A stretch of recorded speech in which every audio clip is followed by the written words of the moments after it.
सिख जगत अंदर जो महान मीरी पीरी का सिद्धांत है उस बाबत कुछ आप संगत दे नाल विचार साझे करेगा। गुरु नानक साहब परमेश्वर का पहला अवतार ने। बाणी कहती है आप नारायण कलाधार जग में परवरियो, जोत रूप हर आप गुरु नानक कहायो। गुरु नानक साहब दे छेवें जामे, खुदा दे छेवें अवतार गुरु हरगोबिंद साहब पातशाह, जिन्हां दी अजमत ते ये बोल भाई गुरदास जी नूं कहने पै गए, छठम पीर बैठा गुर भारी, पीरान पीर। और भारी इन्ना है भी ओदे तुल दुनिया ते कोई रहबर महापुरुष नहीं है।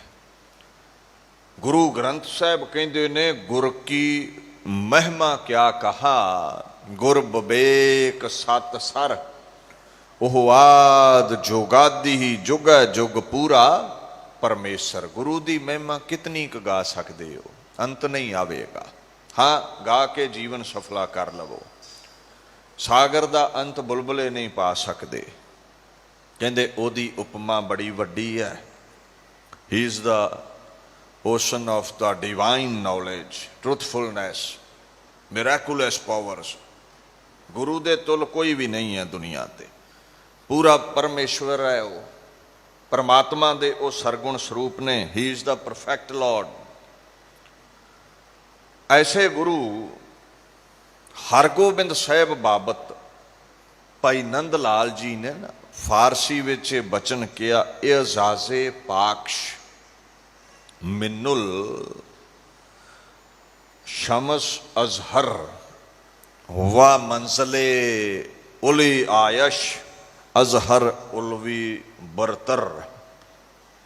ये अर्थ समझो।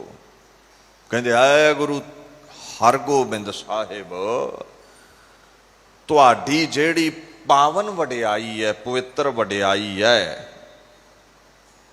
वो बड़ी पाक है, बड़ी महान है। ते नाल कहते ने शमस सूरज तो भाव है। इन्नी महान, इन्नी उच्ची है भी सूरज की रोशनी भी उत्थे नहीं पहुंच सकती। सूरज की चमक नालों भी महान चमक है तुहाडी। ऐ गुरु हरगोबिंद साहब, तुहाडा उच्चा मरतबा सूरज नालों भी महान है। जिन्ने महान मरातबे ने ना सतपुरुषां दे, उन्हां तो भी तुसीं उच्चे हो। दीन दुनिया दे तुसीं मालक हो। गुरु ग्रंथ साहब कहते सब ते वड समरथ गुरुदेव, सब सुख पाई तिसकी सेव। गुरु नालों वड्डा कोई नहीं है दुनिया ते। गुरु is divine, he is all powerful. ओदे बराबर कोई हो नहीं सकता। आ गुरु हरगोबिंद साहब की शरण विच, गुरु हरकृष्ण साहब की शरण विच कहते सारे ही सुख मिल जाणगे।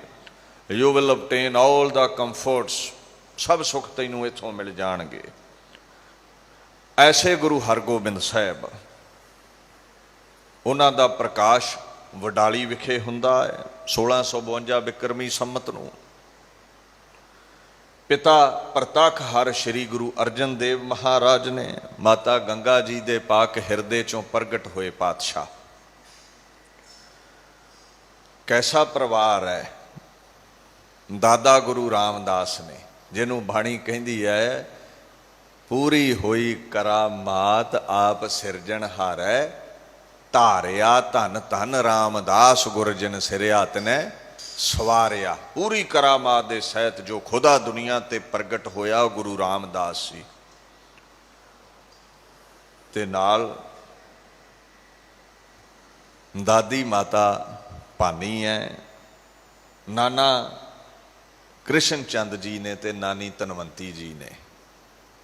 महाराज प्रगट होए, समा आया।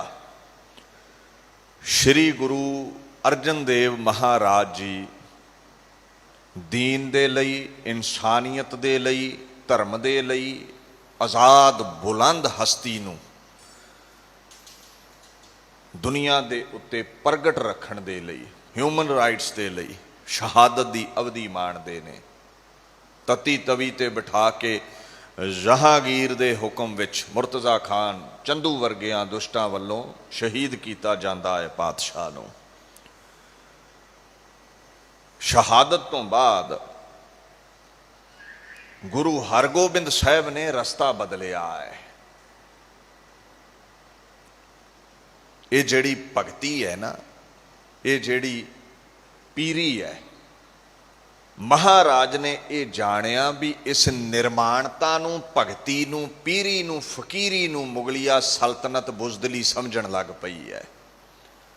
देखो एक सुभाव हुंदा है बंदे दा, निमरतावान दा, वो हर एक नूं चोके फतेह बुलाउंदा है।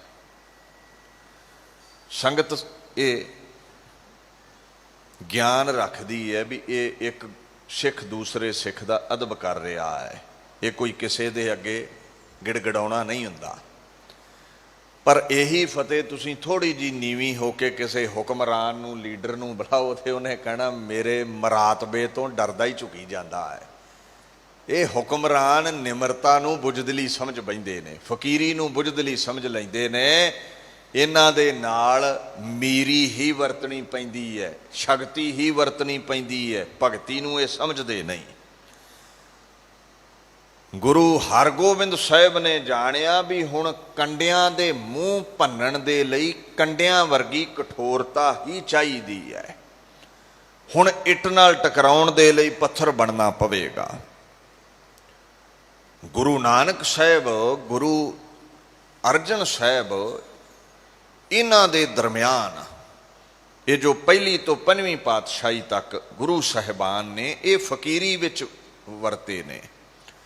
भारत वर्ष ते मुगल बड़ा जुल्म करते सन। बाबर वर्गे जाबर लोग प्रेम नाल समझाया, ये नहीं समझे। उल्टा समझाउण वाले गुरु अर्जन साहब नूं तती तवी ते बिठा के शहीद कर दिता गया। महाराज गुरु हरगोबिंद साहब कहंदे अगियान दा हनेरा सी, अगियान दा धक्का सी। पहलियां पंज पातशाहियां ने ज्ञान दी खड़ग लैके वो अंधकार नूं मिटा दिता, कट दिता, वढ दिता। हुण अगियान दे धक्के नालों राजसी धक्का वध है, ते राजसी धक्का करन वाले हुक्मरान ज्ञान दी खड़ग नाल नहीं कटे जाने, ये प्रतख लोह खड़ग नाल कटने पैने ने। इन्हां लई लोह खड़ग उठाउणी पैनी है। गऊ गरीब दी हत्या करदे ने, भारत वर्ष नूं गुलाम बना के रखिया होया है, जुल्मों सितम ढाउंदे ने लोकाई ते। महाराज कहंदे राजसी धक्के नूं रोकण दे लई, जुल्म नूं मिटाउण दे लई हुण तलवार चुकणी पैणी है। अगियान नूं ज्ञान दी खड़ग कटदी है, जुल्म नूं प्रतख लोह खड़ग कटदी है। हुण ज्ञान खड़ग दे नाल नाल लोह खड़ग दी लोड़ है। हुण भगती ते शक्ति नूं इकट्ठियां करन दा समां है। प्रेम रस दे नाल नाल हुण वीर रस लियाउणा पवेगा। अध्यात्मक शक्ति दे नाल नाल हुण शरीरिक शक्ति भी प्रगट करनी पवेगी। रबाब दे नाल नाल हुण तलवार प्रगट करनी पवेगी। इदां पीरी दे नाल हुण मीरी प्रगट करनी पवेगी। साडे जीवन दे ये दो पक्ष ने। एक पक्ष भी भारू पै जावे ते जीवन विच इउं समझ लो स्टेबलनेस नहीं रहिंदी, टिका नहीं रहिंदा, डावाडोल हो जाने असीं। अध्यात्मक पक्ष भारत विच बड़ा हावी रहा है। बड़े महापुरुष पैदा होए, अध्यात्मिकता दा उपदेश दिंदे रहे, बड़ी तरक्की कीती भगती दी दुनिया विच भारत दे लोकां ने। हुण ज़्यादातर अध्यात्मक उपदेश देण वाले महापुरुषां अहिंसा दा नारा लाया। जिवें महात्मा बुद्ध ने नहीं कहा अहिंसा परम धर्मं, परम धर्म अहिंसा है, हिंसा छड्ड दिओ, तलवार छड्ड दिओ। भारत वर्ष दे लोकां ने तलवार रख दित्ती, कली माला फड़ के बह गए, मैਡੀਟੇਸ਼ਨ ते बह गए। वो निर्माणता इन्नी गहरी बह गई इन्हां दे अंदर, ये हौली हौली कायर हुंदे गए, इन्ने ठंडे पै गए, ये कायर जे हो गए। ਨਾਦਰ ਸ਼ਾਹ ਵਰਗੇ ਹੁਕਮਰਾਨ ਮੁੱਠੀ ਪਰ ਸਿਪਾਹੀਆਂ ਨੂੰ ਲੈ ਕੇ ਆਉਂਦੇ ਨੇ, ਅਫਗਾਨਿਸਤਾਨ ਤੋਂ ਚੱਲਦੇ ਨੇ, ਭਾਰਤ ਦਾ ਮਾਲ ਅਸਬਾਬ ਇੱਜ਼ਤ ਲੁੱਟਦੇ ਨੇ, ਲੜਕੀਆਂ ਨੂੰ, ਬਹੂਆਂ ਬੇਟੀਆਂ ਨੂੰ ਬੰਦੀ ਬਣਾਉਂਦੇ ਨੇ, ਅਫਗਾਨਿਸਤਾਨ ਵਿੱਚ ਟਕਿਆਂ ਤੇ ਵੇਚਦੇ ਨੇ। ਕੋਈ ਪੁੱਛਣ ਵਾਲਾ ਨਾ ਰਿਹਾ ਨਾਦਰ ਸ਼ਾਹ ਹੁਣਾਂ ਨੂੰ ਵੀ ਇਹ ਜ਼ੁਲਮ ਕਿਉਂ ਕਰਦੇ ਹੋ, ਕਿਉਂਕਿ ਜਿਹਦੇ ਹੱਥ ਤਲਵਾਰ ਹੈ ਉਹਨੂੰ ਮਾਲਾ ਵਾਲਾ ਕੀ ਪੁੱਛੇ, ਉਹਦੇ ਸਾਵੇਂ ਤੇ ਤਲਵਾਰ ਲੈ ਕੇ ਨਿੱਤਰਨਾ ਪੈਂਦਾ ਹੈ। ਬਾਬਰ ਨੇ ਦੇਖੋ ਏਮਨਾਬਾਦ ਦਾ ਹਾਲ ਕੀ ਕੀਤਾ ਹੈ। ਗੁਰੂ ਨਾਨਕ ਸਾਹਿਬ ਪਾਤਸ਼ਾਹ ਨੇ ਬਾਣੀ ਵਿੱਚ ਦਰਸਾਇਆ ਹੈ, ਪੁੱਛੋ ਮਹਾਰਾਜ ਕਿਉਂ ਭਾਰਤ ਵਰਸ਼ ਦੇ ਉੱਤੇ ਜ਼ੁਲਮ ਹੋਇਆ। ਮਹਾਰਾਜ ਕਹਿੰਦੇ ਪ੍ਰਜਾ ਕਮਜ਼ੋਰ ਹੋ ਗਈ ਸੀ, ਉਹ ਤਲਵਾਰਾਂ ਚਲਾਉਂਦੇ ਸਨ, ਇਹ ਮਾਲਾ ਲੈ ਕੇ ਬੈਠੇ ਸੀ ਭਾਰਤ ਦੇ ਲੋਕ ਵੀ ਅਸੀਂ ਮੰਤਰ ਚਲਾਵਾਂਗੇ ਤੇ ਮੁਗਲਾਂ ਨੂੰ ਅੰਨੇ ਕਰ ਦੇਵਾਂਗੇ। ਬਾਬਰ ਚੜ ਕੇ ਆਉਂਦਾ ਹੈ, ਸ਼ਸਤਰ ਵਿੱਦਿਆ ਵਿੱਚ ਨਿਪੁੰਨ ਸੀ, ਮਾਲਾ ਲੈ ਕੇ ਸਨਮੁਖ ਪੀਰ ਫਕੀਰ ਪੰਡਤ ਬੈਠ ਗਏ, ਮੰਤਰ ਮਾਰੇ ਗਏ, ਟੂਣੇ ਟੱਪੇ ਕੀਤੇ ਗਏ, ਕੰਮ ਕੁਝ ਨਾ ਆਇਆ। ਕਹਿੰਦੇ ਕੋਟੀ ਹੂੰ ਪੀਰ ਵਰਜ ਰਹਾਏ ਜਾਂ ਮੀਰ ਸੁਣਿਆ ਧਾਇਆ, ਥਾਨ ਮੁਕਾਮ ਜਲੇ ਬਿਜ ਮੰਦਰ ਮੁਸ਼ ਮੁਸ਼ ਕੋਇਰ ਰੁਲਾਇਆ, ਕੋਈ ਮੁਗਲ ਨਾ ਹੋਆ ਅੰਧਾ ਕਿਨੇ ਨਾ ਪਰਚਾ ਲਾਇਆ। ਕਹਿੰਦੇ ਮੰਤਰਾਂ ਨਾਲ ਮੁਗਲ ਅੰਨੇ ਨਾ ਹੋਏ, ਸਗੋਂ ਮੰਤਰ ਪੜਨ ਵਾਲਿਆਂ ਨੂੰ ਗਲੀਆਂ ਵਿੱਚ ਰੋਲ ਦਿੱਤਾ ਗਿਆ। ਕਰੋੜਾਂ ਪੀਰ ਤੇ ਆਏ, ਪਰ ਮਹਾਰਾਜ ਕਹਿੰਦੇ ਨੇ ਕਿਸੇ ਨੇ ਨਾ ਸੁਣੀ, ਕਿਸੇ ਨੇ ਨਾ ਰੱਖਿਆ। ਤਲਵਾਰਾਂ ਰੱਖ ਕੇ ਜਿਹੜੇ ਮੰਤਰਾਂ ਦਾ ਆਸਰਾ ਲੈਂਦੇ ਨੇ ਉਹ ਗੁਲਾਮ ਹੋ ਜਾਂਦੇ ਨੇ, ਤੇ ਭਾਰਤ ਗੁਲਾਮ ਹੋ ਗਿਆ ਅਹਿੰਸਾ ਦੇ ਨਾਅਰੇ ਲਾਉਂਦਾ ਲਾਉਂਦਾ। ਥਾਨ ਮੁਕਾਮ ਸਭ ਜਲਾ ਦਿੱਤੇ ਗਏ, ਮੰਦਰ ਜਲਾ ਦਿੱਤੇ ਗਏ, ਬੜੇ ਬੜੇ ਸ਼ਹਿਜ਼ਾਦੇ, ਬੜੇ ਬੜੇ ਬ੍ਰਾਹਮਣ ਮਿੱਟੀ ਵਿੱਚ ਰੋਲ ਦਿੱਤੇ ਗਏ। ਗਲੀਆਂ ਵਿੱਚ ਇਉਂ ਲੋਥੜੇ ਖਿਲਰੇ ਪਏ ਨੇ ਸਰੀਰ ਦੇ। ਮਹਾਰਾਜ ਕਹਿੰਦੇ ਨੇ ਇੱਕ ਨਾ ਚੱਲੀ ਭਾਰਤ ਵਰਸ਼ ਦੇ ਲੋਕਾਂ ਦੀ। ਐਸੇ ਗੁਲਾਮ ਲੋਕਾਂ ਨੂੰ ਪਾਤਸ਼ਾਹ ਗੁਰੂ ਹਰਗੋਬਿੰਦ ਸਾਹਿਬ ਸੁਰਜੀਤ ਕਰਨਾ ਚਾਹੁੰਦੇ ਨੇ। ਕਹਿੰਦੇ ਹੁਣ ਭਗਤੀ ਦੇ ਨਾਲ ਸ਼ਕਤੀ ਵਰਤਣੀ ਪਵੇਗੀ, ਨਹੀਂ ਤੇ ਇਹ ਗੁਲਾਮੀ ਟੁੱਟਣੀ ਨਹੀਂ ਹੈ। ਗੁਰੂ ਅਰਜਨ ਸਾਹਿਬ ਦੀ ਸ਼ਹੀਦੀ ਤੋਂ ਬਾਅਦ 1663 ਬਿਕਰਮੀ ਸੰਮਤ ਦੇ ਵਿੱਚ ਕੇਵਲ 11 ਸਾਲ ਦੀ ਉਮਰ ਹੈ ਬਾਪੂ ਦੀ, ਬਾਬਾ ਹਰਗੋਬਿੰਦ ਸਾਹਿਬ ਦੀ। ਕੋਠੜੀ ਸਾਹਿਬ ਵਿਖੇ ਗੁਰਤਾ ਗੱਦੀ ਦੀ ਦਸਤਾਰਬੰਦੀ ਹੁੰਦੀ ਹੈ, ਤਿਲਕ ਲੱਗਦਾ ਹੈ ਗੁਰਤਾ ਦਾ। ਮਹਾਰਾਜ ਸਿੱਖੀ ਦੇ ਪ੍ਰਚਾਰ ਪ੍ਰਸਾਰ ਕਰਨ ਦੇ ਲਈ ਜੋ ਮੰਜੀਆਂ ਪੀੜ੍ਹੀਆਂ ਥਾਪਦੇ ਸਨ, ਪ੍ਰਚਾਰਕ ਥਾਪਦੇ ਸਨ, ਜੋ ਮਸੰਦ ਸਨ, ਉਹ ਸਾਰੇ ਆਏ ਨੇ। ਕੋਈ ਸਹੇਲੀ ਟੋਪੀ ਲਿਆਇਆ ਹੈ, ਕੋਈ ਮਾਲਾ ਲਿਆਇਆ ਹੈ, ਕੋਈ ਮੰਜੀ ਲਿਆਇਆ ਹੈ, ਸਭ ਕੁਝ ਗੁਰੂ ਸਾਹਿਬ ਦੇ ਅੱਗੇ ਧਰ ਦਿੱਤਾ ਗਿਆ। ਇਹ ਜਿਹੜਾ ਸਹੇਲੀ ਲਫ਼ਜ਼ ਹੈ ਨਾ, ਇਹਨੂੰ ਅੱਜ ਕੱਲ੍ਹ ਦੀ ਟੋਪੀ ਨਾ ਸਮਝੋ। ਉੱਨ ਜਾਂ ਰੇਸ਼ਮ ਦੀ ਇਹ ਰੱਸੀ ਹੁੰਦੀ ਹੈ, ਸਾਫੇ ਦੇ ਉੱਤੋਂ ਦੀ ਫਕੀਰ ਬੰਨ੍ਹਦੇ ਨੇ। ਉਹ ਕਈਆਂ ਨੇ ਸਹੇਲੀ ਟੋਪੀ ਅੱਜ ਕੱਲ੍ਹ ਦੀ ਟੋਪੀ ਵਰਗੀ ਸਮਝ ਕੇ ਫੋਟੋਆਂ ਹੀ ਗੁਰੂ ਸਾਹਿਬਾਨਾਂ ਦੀਆਂ ਟੋਪੀ ਦੀ ਪਾ ਕੇ ਬਣਾ ਦਿੱਤੀਆਂ ਨੇ। ਕਲਗੀਧਰ ਮਹਾਰਾਜ ਨੇ ਦਸਤਾਰਾ ਬਖਸ਼ਿਆ ਹੈ, ਗੁਰੂ ਅਰਜਨ ਸਾਹਿਬ ਨੇ ਦਸਤਾਰਾ ਬਖਸ਼ਿਆ ਹੈ। ਸਾਬਤ ਸੂਰਤ ਦਸਤਾਰ ਸਿਰਾ, ਟੋਪੀ ਗੁਲਾਮੀ ਦੀ ਪ੍ਰਤੀਕ ਹੈ। ਇਹ ਪਗੜੀਆਂ ਦਸਤਾਰਾਂ ਇਹ ਸਰਦਾਰੀ ਦਾ ਪ੍ਰਤੀਕ ਨੇ।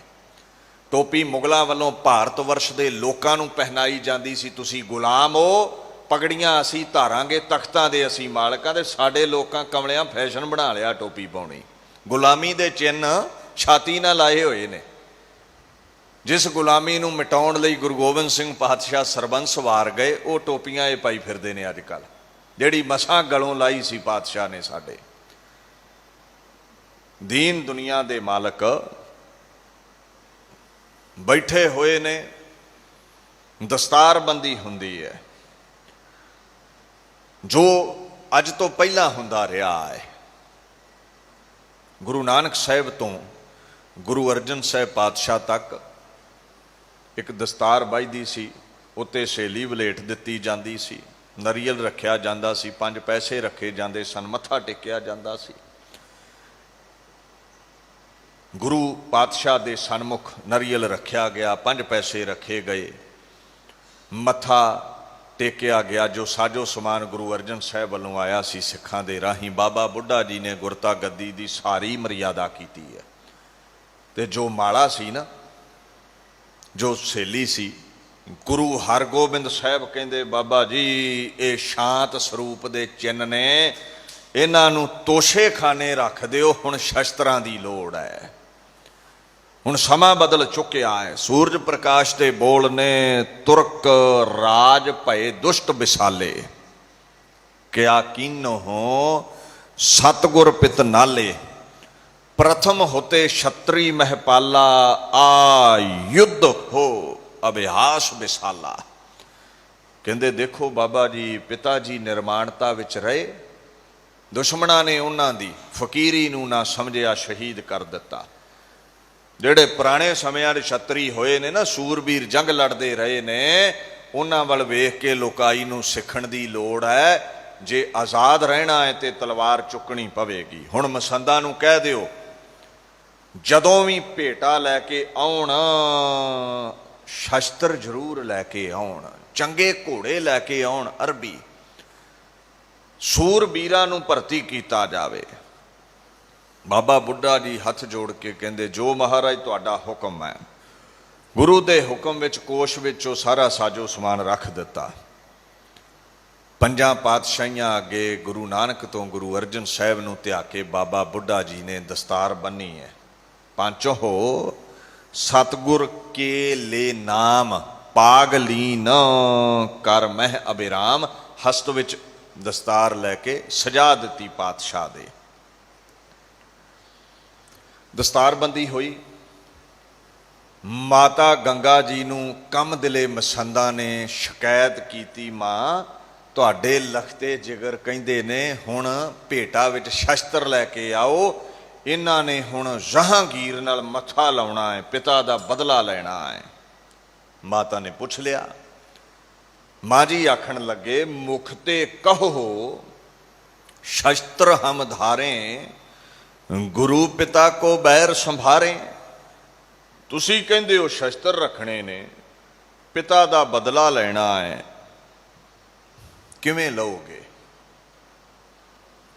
ਸਿੱਖੀ ਦਾ ਸਿਧਾਂਤ ਬਦਲਾ ਲੈਣਾ ਨਹੀਂ ਹੈ। ਤੇ ਮਹਾਰਾਜ ਕਹਿੰਦੇ, ਮਾਂ ਜ਼ੁਲਮ ਕਰਨ ਵਾਲੇ ਨੂੰ, ਜ਼ਾਲਮ ਨੂੰ, ਇਨਸਾਨੀਅਤ ਦਾ ਖੁਰਾ ਖੋਜ ਮਿਟਾਉਣ ਵਾਲੇ ਦਾ ਖੁਰਾ ਖੋਜ ਮਿਟਾਉਣਾ ਵੀ ਸਿੱਖੀ ਦਾ ਸਿਧਾਂਤ ਹੈ। ਮੈਂ ਕੋਈ ਬਦਲਾ ਨਹੀਂ ਲੈਣਾ। ਇਹ ਇਕੱਲਾ ਗੁਰੂ ਅਰਜਨ ਸਾਹਿਬ ਤੇ ਹੀ ਜ਼ੁਲਮ ਨਹੀਂ ਕੀਤਾ ਇਹਨਾਂ ਜ਼ਾਲਮਾਂ, ਭਾਰਤ ਵਰਸ਼ ਦੀ ਰੂਹੇ ਜ਼ਮੀਨ ਅੱਜ ਖੂਨ ਦੇ ਅਥਰੂ ਰੋਂਦੀ ਪਈ ਹੈ। ਟਕਰਾਉਣਾ ਹੈ ਮੈਂ ਇਹਨਾਂ ਭਾਰਤ ਵਰਸ਼ ਦੇ ਇਨਸਾਨੀਅਤ ਦੇ ਦੁਸ਼ਮਣਾਂ ਨਾਲ। ਮਾਂ ਕਹਿੰਦੀ ਤੁਹਾਡੇ ਕੋਲ ਫੌਜ ਕੋਈ ਨਹੀਂ। ਤੇ ਗੁਰੂ ਸਾਹਿਬ ਕਹਿੰਦੇ, ਮਾਂ ਫੌਜ ਵੀ ਆ ਜਾਵੇਗੀ। ਸੁਣ ਗੰਗਾ ਤੇ ਸਤਿਗੁਰ ਬੋਲੇ, ਹਤੋਂ ਪਾਤ ਕੀ ਪ੍ਰਾਣ ਨਹਿ ਡੋਲੇ, ਮੈਂ ਪਰਬਤ ਕੋ ਗਰਦ ਮਿਲਾਵੂੰ, ਰੱਜ ਕਨ ਕੋ ਸਮ ਮੇਰ ਬਣਾਵੂੰ। ਮਾਂ ਕਹਿੰਦੀ ਤੁਸੀਂ ਕਿਵੇਂ ਇਹਨਾਂ ਨਵੇਂ ਨਰੋਇਆਂ ਬੱਚਿਆਂ ਨੂੰ ਖਾਨਦਾਨੀ ਤਲਵਾਰੀਆਂ ਦੇ ਸਾਹਮਣੇ ਜੰਗ ਲੜਾਓਗੇ? ਮਹਾਰਾਜ ਕਹਿੰਦੇ ਦੁਸ਼ਮਣਾਂ ਦਾ ਖੁਰਾ ਖੋਜ ਮਿਟਾਵਾਂਗਾ। ਜਿਹੜੇ ਆਪਣੇ ਆਪ ਨੂੰ ਅਹੰਕਾਰ ਵਿੱਚ ਪਰਬਤ ਸਮਝਦੇ ਨੇ, ਭਾਰਤ ਵਰਸ਼ ਦੇ ਰਾਜੇ ਬਣੇ ਹੋਏ ਨੇ, ਐਸੇ ਪਰਬਤਾਂ ਨੂੰ ਗਰਦ ਵਿੱਚ, ਮਿੱਟੀ ਵਿੱਚ ਮਿਲਾਵਾਂਗਾ ਮਾਂ ਮੈਂ। ਇਹ ਜਿਹੜੇ ਮਿੱਟੀ ਵਿੱਚ ਰੁਲਦੇ ਹੋਏ ਲੋਕ ਨੇ, ਇਹਨਾਂ ਨੂੰ ਤਖਤਾਂ ਦੇ ਵਾਰਸ ਬਣਾਵਾਂਗਾ ਮੈਂ। ਮਾਂ ਮੇਰੀ ਅਜ਼ਮਤ ਨੂੰ ਤੂੰ ਦੇਖੀ। ਆਉਣ ਵਾਲੇ ਸਮੇਂ ਦੇ ਵਿੱਚ ਇਹ ਦਿਹਾੜੀ ਦੱਪਾ ਕਰਨ ਵਾਲੇ ਲੋਕ, ਗੁਲਾਮ ਲੋਕ ਤਖਤਾਂ ਦੇ ਵਾਰਸ ਬਣਨਗੇ। ਤਖਤਾਂ ਤੇ ਬੈਠੇ ਹੋਏ ਮਿੱਟੀ ਵਿੱਚ ਰੋਲ ਦੇਵਾਂਗਾ ਮੈਂ। ਇਹ ਗੁਰੂ ਦੀ ਅਜ਼ਮਤ ਹੈ। ਗੁਰੂ ਗ੍ਰੰਥ ਸਾਹਿਬ ਇਹ ਮੋਹਰ ਲਾਉਂਦੇ ਨੇ, ਗੁਰ ਕਰਤਾ ਗੁਰ ਕਰਨਹਾਰ, ਗੁਰਮੁਖ ਸੱਚੀ ਸੋਏ, ਗੁਰ ਤੇ ਬਾਹਰ ਕਿਛ ਨਹੀਂ, ਗੁਰ ਕੀਤਾ ਲੋੜੇ ਸੋ ਹੋਏ। Nothing is beyond Guru Hargobind Guru Nanak. ਜੋ ਚਾਹੇ ਉਹ ਕਰ ਸਕਦਾ ਹੈ। ਹੀ is the creator, he is the divine. ਉਹ ਜੋ ਚਾਹੇ ਦੁਨੀਆ ਦਾ ਰਚਨਹਾਰ ਕਰ ਸਕਦਾ। ਉਹਦੇ ਅੱਗੇ ਕੌਣ ਟਿਕੇਗਾ? ਅਕਾਲ ਬੁੰਗੇ ਦੀ ਰਚਨਾ ਹੁੰਦੀ ਹੈ, ਜਿਹਨੂੰ ਤੁਸੀਂ ਅਕਾਲ ਤਖਤ ਸਾਹਿਬ ਕਹਿੰਦੇ ਹੋ। ਭਗਤੀ ਦੇ ਚਰਨਾਂ ਵੱਲ, ਸ਼੍ਰੀ ਹਰਿਮੰਦਰ ਸਾਹਿਬ ਦੇ ਚਰਨਾਂ ਵੱਲ, ਸ਼ਕਤੀ ਦਾ ਕੇਂਦਰ ਸ਼੍ਰੀ ਅਕਾਲ ਤਖਤ ਸਾਹਿਬ, ਉਹ ਚਬੂਤਰਾ ਬਣਾਇਆ ਜਾਂਦਾ ਹੈ।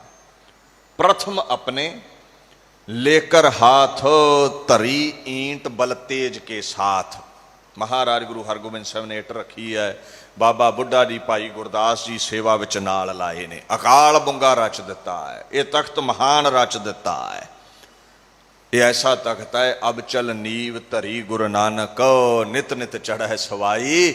ਜੋ ਮਹਾਰਾਜ ਦੇ ਹੱਥੀਂ ਰੱਖੀ ਨੀਵ ਹੈ, ਉਹਦੀ ਲੋਕਾਈ ਦੇ ਅੰਦਰ ਚੜ੍ਹਤ ਵਾਧੀ ਹੀ ਰਹਿਣੀ ਹੈ। ਅਕਾਲ ਤਖਤ ਨੂੰ ਮਿਟਾਉਣ ਵਾਲੇ ਕਈ ਤਖਤ ਮਿਟ ਗਏ, ਖਾਲਸੇ ਦਾ ਤਖਤ ਅੱਜ ਵੀ ਹੱਸਦਾ ਵਸਦਾ ਹੈ।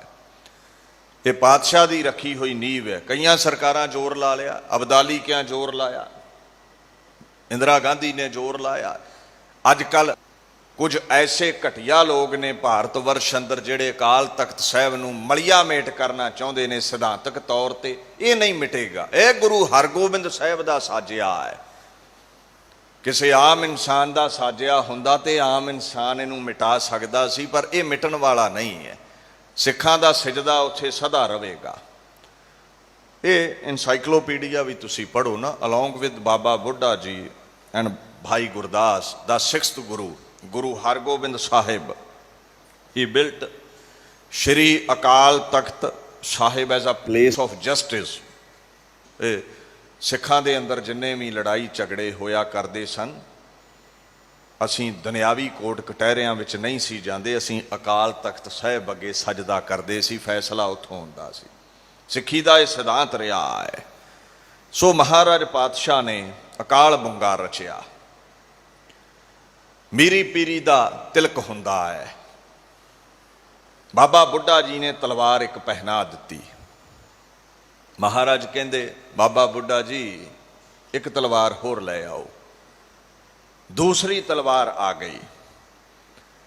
ਮੀਰੀ ਅਤੇ ਪੀਰੀ ਦੀ ਤਲਵਾਰ ਪਹਿਨੀ ਹੈ। ਬਾਬਾ ਬੁੱਢਾ ਜੀ ਬੜੇ ਹੈਰਾਨ ਨੇ, ਕਹਿੰਦੇ ਮਹਾਰਾਜ ਅੱਜ ਤੱਕ ਜਿੰਨੇ ਵੀ ਸੂਰਮੇ ਹੋਏ ਇੱਕ ਤਲਵਾਰ ਪਹਿਨਦੇ ਰਹੇ ਨੇ, ਤੁਸੀਂ 2 ਤਲਵਾਰਾਂ ਪਹਿਨ ਰਹੇ ਹੋ। ਮਹਾਰਾਜ ਕਹਿੰਦੇ ਇੱਕ ਮੀਰੀ ਦੀ ਹੈ, ਇੱਕ ਪੀਰੀ ਦੀ ਹੈ। ਤੇ ਜਿਹੜੀ ਭਗਤੀ ਦੀ ਤਲਵਾਰ ਹੈ ਨਾ, ਉਹ ਸ਼ਕਤੀ ਦੀ ਤਲਵਾਰ ਨਾਲੋਂ ਇਤਿਹਾਸਕਾਰ ਕਹਿੰਦੇ ਰੰਚਕ ਮਾਤਰ ਵੱਡੀ ਸੀ। ਭਗਤੀ ਸ਼ਕਤੀ ਦੇ ਸਿਰ ਉੱਪਰ ਰਵੇ, ਸ਼ਕਤੀ ਭਗਤੀ ਦੇ ਚਰਨਾਂ ਵਿੱਚ ਰਵੇ। ਅਕਾਲ ਤਖਤ ਸਾਹਿਬ ਹਰਿਮੰਦਰ ਸਾਹਿਬ ਦੇ ਚਰਨਾਂ ਵੱਲ ਹੈ। ਇਹ ਸਿਧਾਂਤ ਹੈ ਸਿੱਖੀ ਦਾ। ਜਦੋਂ ਸ਼ਕਤੀ ਭਗਤੀ ਤੇ ਬਹਿੰਦੀ ਹੈ, ਅਨਰਥ ਹੁੰਦਾ ਹੈ। ਭਗਤੀ ਘਟ ਜਾਵੇ, ਸ਼ਕਤੀ ਵੱਧ ਜਾਵੇ, ਰਾਜਸੀ ਬੰਦਾ ਔਰੰਗਜ਼ੇਬ ਬਣ ਕੇ ਜ਼ੁਲਮ ਕਰਦਾ ਹੈ। ਜਦੋਂ ਭਗਤੀ ਵੱਧ ਜਾਵੇ, ਸ਼ਕਤੀ ਘੱਟ ਹੋਵੇ, ਉਦੋਂ ਕੋਈ ਮਹਾਰਾਜਾ ਰਣਜੀਤ ਸਿੰਘ ਬਣ ਕੇ ਨਿਆਂਕਾਰੀ ਰਾਜਾ ਹੋ ਨਿਬੜਦਾ ਹੈ। ਸਭ ਸੁਖਾਲੀ ਉਠੀਆਂ ਇਹੋ ਹੋਆ ਹਲੇਮੀ, ਰਾਜ ਜੀਓ ਹਲੇਮੀ ਰਾਜ ਕਰਦਾ ਹੈ, ਜਿੱਥੇ ਸਾਰਿਆਂ ਨਾਲ ਨਿਆਂ ਹੁੰਦਾ ਹੈ, ਜਿੱਥੇ ਸਾਰਿਆਂ ਨਾਲ ਪ੍ਰੇਮ ਦਾ ਵਿਵਹਾਰ ਹੁੰਦਾ ਹੈ। ਮਹਾਰਾਜ ਦਾ ਹੁਕਮ ਸੀ, ਚੰਗੇ ਚੰਗੇ ਸ਼ਸਤਰ ਲੈ ਕੇ ਆਓ। ਜੋ ਸਿੱਖ ਅੰਨ ਹੈ ਸ਼ਸਤਰ ਤੁਰੰਗਾ, ਹੋਏ ਖੁਸ਼ੀ ਗੁਰ ਕੀ ਸੁਖ ਸੰਗਾ। ਕਹਿੰਦੇ ਖੁਸ਼ੀ ਹੋਵੇਗੀ ਮੈਨੂੰ, ਮੈਂ ਉਹਦੇ ਤੇ ਖੁਸ਼ ਹੋਵਾਂਗਾ ਜਿਹੜਾ ਸ਼ਸਤਰ ਘੋੜੇ ਲਿਆਵੇਗਾ, ਆਪਣੀ ਜਵਾਨੀ ਇੱਥੇ ਭੇਟ ਕਰ ਦਵੇਗਾ। ਬਾਣੀ ਦਾ ਫਰਮਾਨ ਹੈ, ਮਨ ਤਨ ਅਰਪਿਆ ਬਹੁਤ ਮਨ ਸਰਦਿਆ, ਗੁਰ ਸੇਵਕ ਭਾਏ ਮਿਲਾਏ। ਕਹਿੰਦੇ ਮਨ ਤਨ ਗੁਰੂ ਨੂੰ ਅਰਪਿਤ ਕਰ ਦੇ, ਭਾਵਨਾ ਦੇ ਸਹਿਤ ਹੋ ਜਾ, ਗੁਰੂ ਤੈਨੂੰ ਚਰਨਾਂ ਵਿੱਚ ਜਗ੍ਹਾ ਬਖਸ਼ ਦਵੇਗਾ। ਸੋ ਪ੍ਰਸੰਨ ਭਏ ਗੁਰਦੇਵ, ਪੂਰਨ ਹੋਈ ਸੇਵਕ ਕੀ ਸੇਵ। ਜਿਹਦੇ ਤੇ ਗੁਰੂ ਖੁਸ਼ ਹੋ ਜਾਵੇ, ਉਹਦਾ ਜੀਵਨ ਸਫਲਾ ਹੋ ਜਾਂਦਾ ਹੈ। ਸੰਗਤਾਂ ਆਈਆਂ, ਘੋੜੇ, ਬੜੇ ਬੜੇ ਸੁੰਦਰ ਤੁਰੰਗ, ਬੜੇ ਬੜੇ ਸੁੰਦਰ ਸ਼ਸਤਰ ਭੇਟਾ ਕੀਤੇ ਗਏ। ਆਪਣੀ ਜਵਾਨੀ ਗੁਰੂ ਦੇ ਚਰਨਾਂ ਵਿੱਚ ਭੇਟਾ ਕੀਤੀ ਗਈ। ਮਹਾਰਾਜ ਨੇ ਸਿੱਖ ਜਗਤ ਦੀ ਇੱਕ ਫੌਜ ਤਿਆਰ ਕੀਤੀ ਹੈ। ਮੀਰੀ ਪੀਰੀ ਦਾ ਸਿਧਾਂਤ ਲੈ ਕੇ ਸਾਨੂੰ ਹੁਕਮ ਹੈ ਮੀਰੀ ਪੀਰੀ ਦੇ ਸਿਧਾਂਤ ਨੂੰ ਧਾਰਨਾ ਹੈ। ਜਿਹੜੇ ਕਹਿ ਦਿੰਦੇ ਨਾ ਸਿਆਸਤ ਨਹੀਂ ਜੀ ਧਰਮ ਵਿੱਚ ਚਾਹੀਦੀ, ਸ਼ਾਇਦ ਉਹਨਾਂ ਬਾਣੀ ਧਿਆਨ ਨਾਲ ਨਹੀਂ ਪੜ੍ਹੀ। ਮਹਾਰਾਜ ਕਹਿੰਦੇ ਸਿਆਸਤ ਚਾਹੀਦੀ ਹੈ। ਗੁਰੂ ਗੋਬਿੰਦ ਸਿੰਘ ਪਾਤਸ਼ਾਹ ਦੇ ਕਦੇ ਬਚਨ ਪੜ੍ਹੋ 52, ਉਹਨਾਂ 'ਚ ਜ਼ਿਕਰ ਹੈ। ਕਹਿੰਦੇ ਸਿਆਸਤ ਚਾਹੀਦੀ ਹੈ ਧਰਮ ਵਿੱਚ, ਪਰ ਧਰਮ ਜਿਹੜਾ ਹੈ ਉਹਦਾ ਕੁੰਡਾ ਸਿਆਸਤ ਦੇ ਸਿਰ ਤੇ ਰਵੇ, ਜਿਵੇਂ ਹਾਥੀ ਦੇ ਸਿਰ ਤੇ ਕੁੰਡਾ ਹੁੰਦਾ ਹੈ। फिर राज सफला है। राजन जोग कर हाँ, गुरु अर्जन साहब कहते राज जोग कर, राजा भी बन, जोग भी कमा, रब नाल भी जुड़, तू गुर प्रसाद कर राज जोग। सानू तो हुक्म है राजे जोगी होण दा, सानू ये हुक्म है पातशाह दा। राज ते जोग इकट्ठियां कर दिते, हरमंदर साहब ते अकाल तख्त साहब इकट्ठियां कर दिते। पातशाह ने 4 जंग मुगलिया सल्तनत दा मूँह भन्नण लई भारत वर्ष दी रूहे जमीन ते शाहजहान दियां फौजां नाल लड़े ने, 4 जंग जिते।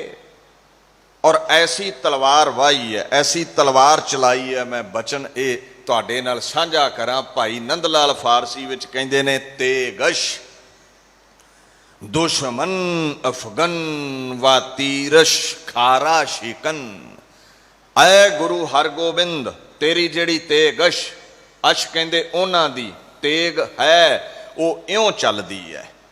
किवें जी? कहंदे अफगन ਜਿਹੜੇ ਦੁਸ਼ਮਣ ਨੇ ਨਾ ਇਨਸਾਨੀਅਤ ਦੇ, ਉਹਨਾਂ ਨੂੰ ਕੱਟਦੀ ਜਾਂਦੀ ਹੈ, ਉਹਨਾਂ ਨੂੰ ਵੱਢਦੀ ਜਾਂਦੀ ਹੈ। ਜਿਹੜਾ ਤੇਰਾ ਤੀਰ ਹੈ ਚਟਾਨ ਵਰਗੇ, ਪੱਥਰ ਵਰਗੇ ਦੁਸ਼ਮਣਾਂ ਨੂੰ ਥਰਿਮ ਭਰਿਮ ਕਰ ਦਿੰਦਾ ਹੈ, ਖੁਰਾ ਖੋਜ ਮਿਟਾ ਦਿੰਦਾ ਹੈ। ਤੇਰੇ ਵਰਗੀ ਤਲਵਾਰ ਤੀਰ ਕੌਣ ਚਲਾ ਸਕਿਆ ਹੈ? ਸੋ ਐਸੇ ਮੀਰੀ ਪੀਰੀ ਦੇ ਸਿਧਾਂਤ ਨੂੰ ਪ੍ਰਗਟ ਕਰਨ ਵਾਲੇ ਜੋ ਅੱਜ ਤੱਕ ਸਿੱਖ ਜਗਤ ਛਾਤੀ ਨਾਲ ਲਾ ਕੇ ਬੈਠਾ ਹੈ, ਗੁਰੂ ਹਰਗੋਬਿੰਦ ਸਾਹਿਬ ਪਾਤਸ਼ਾਹ, ਅੱਜ ਉਹਨਾਂ ਦਾ ਇਹ ਪਾਵਨ ਦਿਹਾੜਾ ਸਮੁੱਚੀ ਲੋਕਾਈ ਅੰਦਰ ਮਨਾਇਆ ਜਾਣਾ ਹੈ। ਸੋ ਸਿੱਖ ਰਾਜਨੀਤੀ ਵੀ ਸਿੱਖੇ, ਰਾਜ ਪ੍ਰਬੰਧ ਕਰਨਾ ਵੀ ਸਿੱਖੇ। ਖਾਲਸੇ ਨੇ ਅੱਗੇ ਵੀ ਰਾਜ ਕੀਤਾ ਹੈ, ਗੁਰੂ ਸਾਹਿਬ ਦੀ ਕਿਰਪਾ ਹੋਵੇ ਤੇ ਖਾਲਸੇ ਦਾ ਰਾਜ ਫਿਰ ਹੋ ਸਕਦਾ ਹੈ। ਔਰ ਖਾਲਸੇ ਵਰਗਾ ਕੋਈ ਰਾਜ ਨਹੀਂ, ਮੀਰੀ ਪੀਰੀ ਦਾ ਇਹ ਮਹਾਨ ਰਾਜ ਹੈ ਜਿੱਥੇ ਹਰ ਇੱਕ ਨੂੰ ਸੁੱਖ ਮਿਲਦਾ ਹੈ। ਕੋਈ ਜਾਤ ਪਾਤ ਵਰਨ ਵੰਡ ਦੀ ਇੱਥੇ ਵੰਡ ਨਹੀਂ ਰਹਿੰਦੀ, ਇੱਥੇ ਕਿਸੇ ਨਾਲ ਧੱਕਾ ਜ਼ੋਰੋ ਜ਼ਬਰੀ ਨਹੀਂ ਹੁੰਦੀ, ਸਾਰੇ ਇੱਥੇ ਸੁਖਾਲੇ ਰਹਿੰਦੇ ਨੇ। ਇਉਂ ਮਹਾਰਾਜ ਪਾਤਸ਼ਾਹ ਨੇ ਸਾਨੂੰ ਮੀਰੀ ਪੀਰੀ ਦਾ ਸਿਧਾਂਤ ਬਖਸ਼ਿਆ ਹੈ, ਅਸੀਂ ਇਸ ਸਿਧਾਂਤ ਤੇ ਚੱਲਣਾ ਹੈ। ਖੰਡੇ ਦੀ ਪੌਲ ਛਕੀਏ, ਗੁਰੂ ਵਾਲੇ ਬਣੀਏ, ਗੁਰੂ ਸਾਹਿਬ ਦੀ ਕਿਰਪਾ ਨਾਲ ਆਪਾਂ ਰਾਜੇ ਜੋਗੀ ਬਣ ਸਕੀਏ। ਫਿਰ ਕਹਿ ਦੇਵਾਂ ਤੂੰ ਗੁਰ ਪ੍ਰਸਾਦ ਕਰ ਰਾਜ ਜੋਗ। ਇੱਥੇ ਦਾਸ ਵਿਚਾਰ ਨੂੰ ਸੰਕੋਚਦਾ ਹੈ। ਫਤਿਹ ਬੁਲਾਓ ਜੀ। ਵਾਹਿਗੁਰੂ ਜੀ ਕਾ ਖਾਲਸਾ, ਵਾਹਿਗੁਰੂ ਜੀ ਕੀ ਫਤਿਹ।